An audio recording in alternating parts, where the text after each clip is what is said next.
Matthew Carmona is Professor of Planning and Urban Design at the Bartlett School of Planning, and he's also chair of the Place Alliance, which promotes quality of place.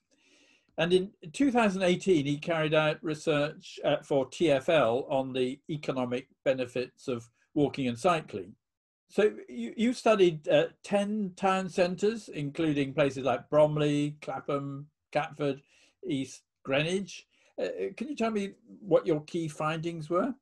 Out of the 10, 5 had been improved and 5 had not been improved. And the idea was to compare the pairs. We paired them as closely as we could, and we wanted to see what impact the improvements had had.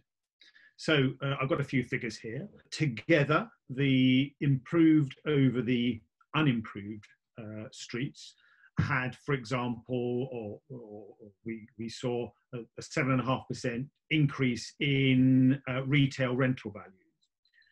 And that was paired with a 17% drop in retail vacancies, suggesting that actually once they were improved, the retail seemed to thrive. In the office sector, there was an increase of 4% in the office rental levels in the improved streets over the unimproved. Interestingly, residential, it seemed to have hardly any effect at all, which is interesting because there's quite often people say, well, you know, if you improve the public realm, that's just going to lead to gentrification. We didn't find any of that. The improvements tended to be quite limited, you know, in terms of the uplifts in value, tended to be quite limited to the street itself. But really importantly, we saw a 93% increase in walking. We saw a 216% increase in the sort of leisure activities, you know, sitting and having a coffee or just watching the world go by. Those sort of activities really seem to be boosted by a better quality public realm. And, you know, when we asked both users of the streets, but also the occupiers, you know, the retailers, typically, there was widespread perception that improvements had been worthwhile, and people felt very positive about the changes. Before you surveyed people, is it right that retailers had a much greater expectation of how many people arrived by car than actually did? We didn't specifically look at that in our research, but I've certainly seen other research that makes those links. And, you know, what numerous research projects that show actually that people, when they're walking or on bikes, stop and spend a lot more money in local retail than people in cars who tend to whiz straight past. So yes, I mean, absolutely, that is something which is shown in a number of studies. This would seem to be a really good antidote to the sort of declining high street and the problems in at least local retail that we're seeing at the moment. I think there's sort of two types of high street. There's the sort of the big town centres, and they maybe are a little bit more reliant on people driving to those places and parking than your sort of local high street, which potentially many of us will be using much more if in the post-COVID situation we're working more at home and we're able to walk or cycle to our local high street, particularly if they're more pleasant places. And you know, fundamentally, retail is, as we know, under tremendous strain. To get people using our local high streets as opposed to shopping online, they need to be pleasant places. They need to be places that we want to be and spend time, go for a coffee and then pop into the post office or do a little bit of shopping. If they're not pleasant places, you know, we all have other alternatives now. So investing in the public realm, reducing the amount of space that cars have, you know, the traffic has, giving more space to pedestrians and to cyclists, and improving the quality environment is really fundamental if we want to keep our high streets in the future. So the pop-ups we're seeing now in our streets provide greater space for social distancing, that sort of thing. If those are kept permanent, those will actually improve our experience of streets.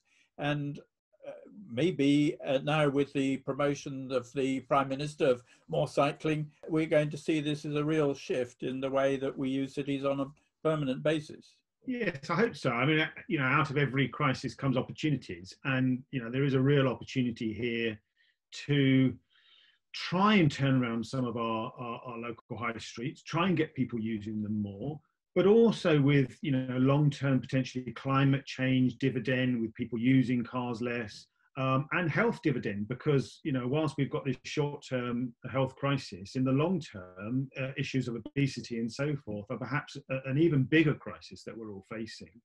And if we can get people more actively walking and cycling, then that's got to be good for us all. And it's great that I think the government seem to be coming on side with those arguments now. And I very much hope that a lot of these temporary changes will be made permanent over time. But with all this focus on the local, in terms of London as a world city, as an attractor city, how do you think the centre is really going to survive? The huge problems with restaurants, theatres, all the things that actually make London an exciting place to come to. How do we protect that in the future, do you think? Well, I think it's, you know, in a way it's more of the same, but even at a greater scale. You know, London has to be the place that people want to come to, and that means making it as attractive, you know, when you're there, the experience of being there is as attractive as possible, with all the facilities and amenities and restaurants and theatres and all that stuff as well.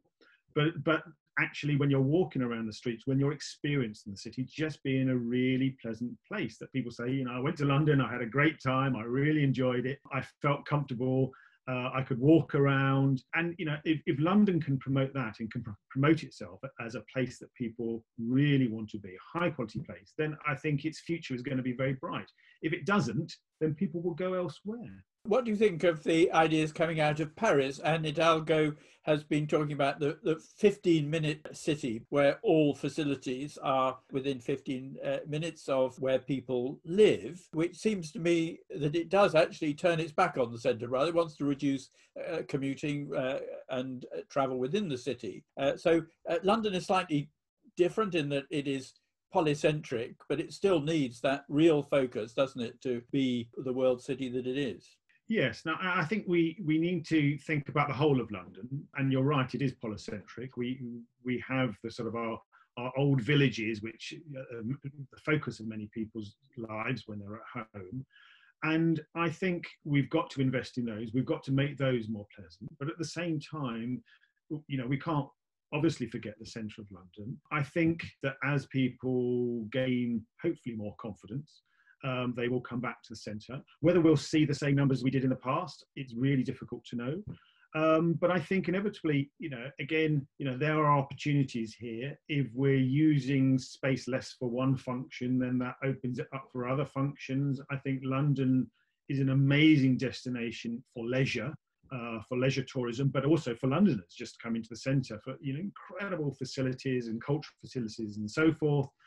And if we make it pleasant to get into the centre, we make it pleasant when you're there, then people will come. But, you know, I think in the short term, there are going to be changes. And I think there obviously is a shock to the system, and we need to come over that. But I think London's an incredibly resilient city, and it will find new ways of getting through these problems. So you've been campaigning for years to improve the quality of place. And do you think that out of the tragedy that is COVID-19, we will see positive improvements in the quality of place in our cities, the way we use our cities, and how we create a healthier city?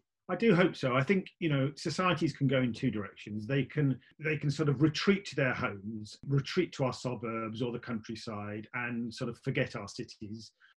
And that would be disastrous for sustainability, climate change, but also for our health, because we'll all be using our cars much more. Or we can choose to invest in our cities, to make those places that are really comfortable to be, that are safe to be, and that people want to be. And, you know, I would always argue for the latter, that cities have to be the future of humanity, given how many of us there are, and we all need to, you know, be together, and all the benefits that we get economically and socially from that. We just can't turn our backs on that. Matthew, thank you very much indeed for your insights and your conversation, and I look forward to seeing you in central London sometime soon.